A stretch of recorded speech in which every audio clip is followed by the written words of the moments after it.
Je suis Lafleur Obed. J'exerce le métier écrivain, poète, rappeur.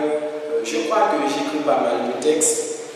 Dans cet épisode, je ne vais pas rapper, je ne vais pas déclamer non plus. Je vais plutôt vous donner 3 techniques de pro pour chasser le trac. Le trac, c'est quoi? Comme vous pouvez regarder. Le trac, c'est la crainte ou l'angoisse irraisonnée que l'on ressent pendant qu'on s'exprime en public.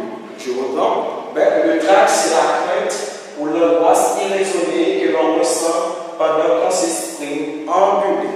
Un ami m'a appelé la veille et me dit: Monsieur Lafleur, peut-être que je ne suis pas destiné à prendre parole en public. Parce que j'hésite à chaque fois, je ne suis pas très bon à chaque fois. Je lui ai dit non, on ne peut pas destiner ainsi, on ne peut pas avoir un tel destin. Je lui ai donné ces 3 techniques, là que je vais vous donner dans quelques minutes. Quelques semaines après, il m'a rappelé, il me dit: Monsieur Lafleur, tu sais, j'ai adhéré tes conseils, je commence par être mieux, j'ai fait du mon mieux à chaque fois.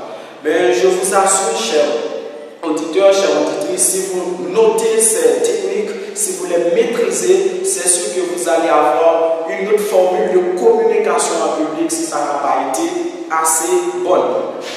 Il faut savoir aussi que tout professionnel, peu importe que vous soyez, directeur, censeur, professeur, éducateur, étudiant, il faut savoir prendre parole en public.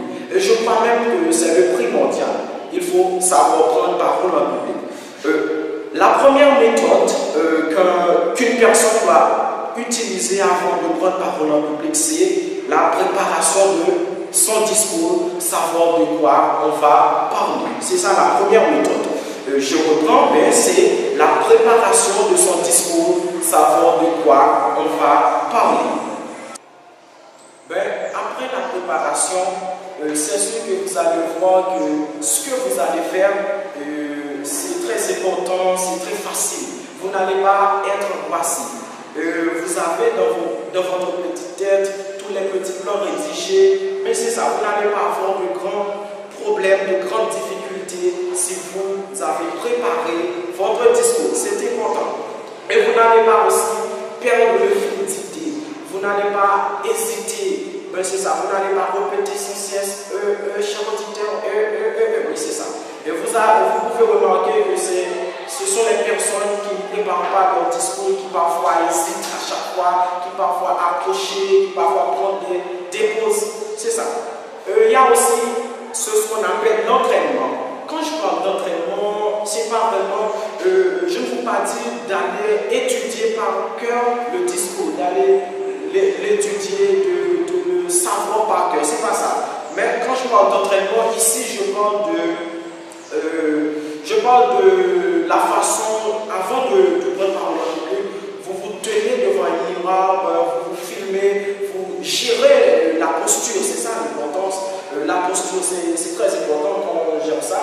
Et vous vous tenez devant un miroir, vous répétez votre discours, vous vous regardez, vous faites des gestes. J'imagine que ça va vous donner une sorte de facilité quand vous serez devant un public. C'est très important. Il y a 3 erreurs que vous ne devez pas faire quand vous êtes devant un public. Vous devez les éviter. La première erreur, c'est bien piétiner. Je ne veux pas dire quand vous êtes devant un public de ne pas faire des petits va-et-vient, mais quand vous le faites sans cesse, ça va vous rendre un peu confusionné. Ça va rendre votre discours un peu confusionné. La deuxième erreur, c'est bien regarder le sol fixement. C'est pas ça. Vous ne devez pas regarder le sol. Vous devez regarder plutôt les gens qui vous écoutent. Vous devez regarder votre auditoire. C'est ça l'important. Et la troisième erreur qu'on ne doit pas faire quand on est devant un public, qu'on parle au public, c'est bidouiller avec ses mains sans cesse.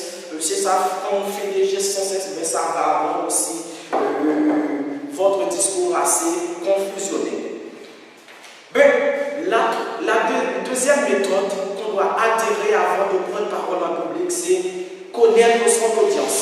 Après avoir maîtrisé votre discours, vous allez faire un peu de recherche sur votre audience.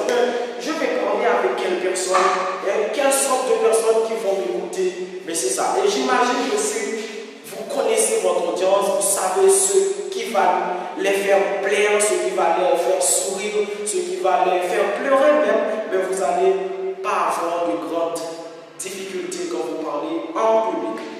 La troisième méthode qu'on doit adhérer avant de prendre parole en public, c'est briser la glace. Quand vous êtes devant le public même, vous devez briser la glace.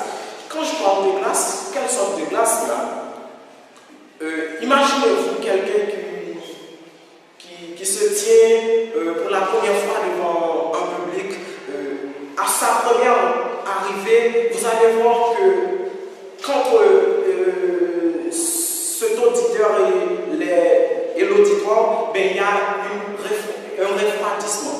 Ben, ce refroidissement, pour le chasser, il faut peut-être inventer des petites anecdotes, des petites histoires, rigoler un peu de votre vie, mais ça va rendre votre auditeur, disons les écouteurs, les personnes qui vous écoutent, et vous, mais ça va rendre un peu faciliter pour que votre discours soit dans l'aisance, soit dans la facilité. Pour terminer, je vais vous parler de trois sortes de discours. Il y a le discours informatif, il y a le discours persuasif, il y a le discours divertissant. Cette pratique de discours, vous devez les employer parfois dans ce que vous allez faire. Quand vous êtes devant un public, c'est important d'employer ces discours. Le discours informatif, c'est quoi?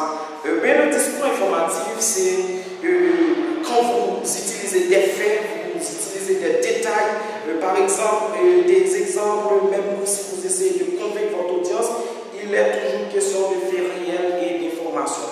Et le discours persuasif, c'est quoi?